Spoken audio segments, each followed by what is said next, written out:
Olá, cursista. Dando continuidade à sequência de nossos vídeos aqui, nós vamos falar um pouco hoje sobre assimetria e curtose. Esse vídeo ele vai ser dividido em duas partes, tá? Um vídeo só para assimetria, outro vídeo para curtose. Bom, o que é a assimetria ou assimetria? Bom, é a deformidade ou concentração dos dados, é a distribuição dos dados espacialmente. Como é que é isso? Se os dados eles estão concentrados e eles são simétricos como o nosso corpo, imagine os dados eles tendo braço, então ele teria o braço esquerdo e o braço direito do mesmo tamanho, comprimento, largura, só que em sentidos opostos. Nós teríamos o lado esquerdo e o lado direito, ou o lado positivo e o lado negativo, como você queira. Então, se a gente tivesse esses braços iguais, a gente chamaria de simétricos. Quando é que a gente chama de assimétrico? Aí nós temos dois tipos de assimetria. Nós temos a assimetria, que ela é chamada de assimetria à esquerda ou assimetria negativa, tá? E nós temos o segundo tipo, que é a assimetria à direita. Ou seja, esses dados eles não estão equilibrados. Vamos dar uma olhada aqui no slide. Tá? Nós temos aqui várias formas de se calcular a assimetria, ou o nível de simetria dos dados. Tá? Nós temos a simetria de Pearson, que ele leva em consideração a média, a moda e o desvio padrão. Temos a segunda simetria de Pearson, que ele leva em consideração 3 vezes a média menos a mediana, dividido pelo desvio padrão. Nós temos por momentos, que isso aqui é o mais ideal quando nós temos um banco de dados muito robusto, muito grande. Tá? Então a gente vai levar em consideração aqui 1 sobre n, que é a quantidade de dados, multiplicado pela somatória, que parte do primeiro termo até o enésimo termo, do ponto xi menos a média do seu banco de dados, dividido pelo desvio padrão do seu banco de dados. Todo esse resultado aqui é elevado ao cubo. Tá? Nós temos a quarta possibilidade, que seria a simetria de Bowley. Nesse caso aí ele considera os quartis, então lembra lá do box plot, então a gente vai usar o box plot com a diferença interquartílica Q3 menos Q2, certo? Essa diferença menos a diferença interquartílica de Q1 menos de Q2 menos Q1. Tudo isso dividido por Q3 menos Q1, tá? Então você tem a amplitude quartílica, tá? E aqui você tem a assimetria amostral, tá? Nesse caso ele vai considerar os momentos. Olha o detalhe, ó.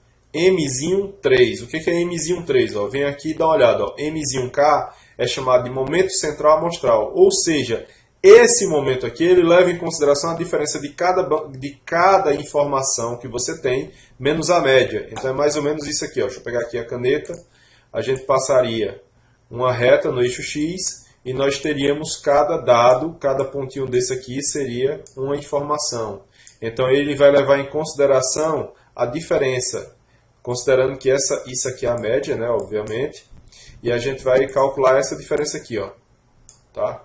Essas diferenças entre o ponto e a média, obviamente, né, a gente tem que levar a potência de 3 para poder calcular, tá? Até o último. E aqui a gente tem o desvio padrão dos dados, normalmente, que a gente calcula do banco de dados que a gente tem, tá? Então, essa é uma diferença, é um detalhe simbólico, tá? Então, ó, quando eu falo em momento amostral, eu simplesmente estou pegando a informação e elevando a késima potência que eu tenho, que eu tiver. Nesse K aqui é o momento, tá? Primeiro momento, segundo momento, terceiro momento, eu já falei sobre isso em outra aula. Então, momento 1 é média, tá? Ok? E aí, pronto, você tem essas informações. Lembrando, esses 3 últimos aqui de cálculo de simetria é quando você tem bancos de dados grandes. Ó. Essa simetria por momento, a simetria que ela é de Bowley, tá? Que ela vai considerar os quartis, lembre, quartis a quarta parte do seu banco de dados, então 25, 25, 25, 25%. Tá? E aqui quando você tem a simetria amostral, que ele vai levar em consideração também um banco de dados exaustivamente imenso, tal, tá? Então, basicamente é isso. Agora, graficamente, o que acontece? O que você vai ter para você identificar? Quando a gente estiver falando de assimetria direita, a gente está falando de um braço que ele é mais esticado do lado direito, você olhando para o gráfico.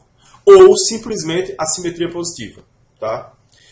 E o que é importante nisso? Ó? Olha essa sequência. Ó. Moda, mediana e média. Sempre nessa ordem. A moda vai estar no pico. Então, se a minha média estiver para a direita, é porque a minha assimetria é direita. Tá? E a mediana vai estar sempre no meio. Então, se a minha média estiver para a direita, então a simetria é direita. Se a minha média ela estiver à esquerda, Então a minha assimetria é a esquerda, perceba aqui, ó.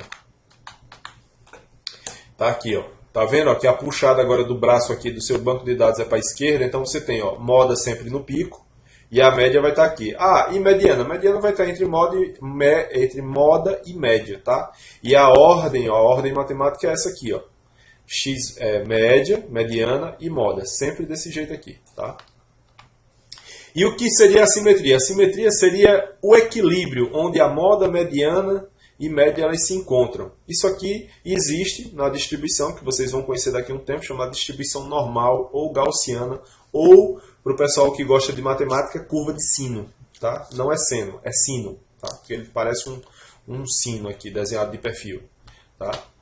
Aqui a gente tem aqui para os dados que são pequenos, né, que seria a primeira simetria de Pearson, que aí a gente tem o seguinte, ó, a gente vai considerar a simetria negativa, ou seja, dando uma puxada para a esquerda, quando o resultado de A for menor do que zero.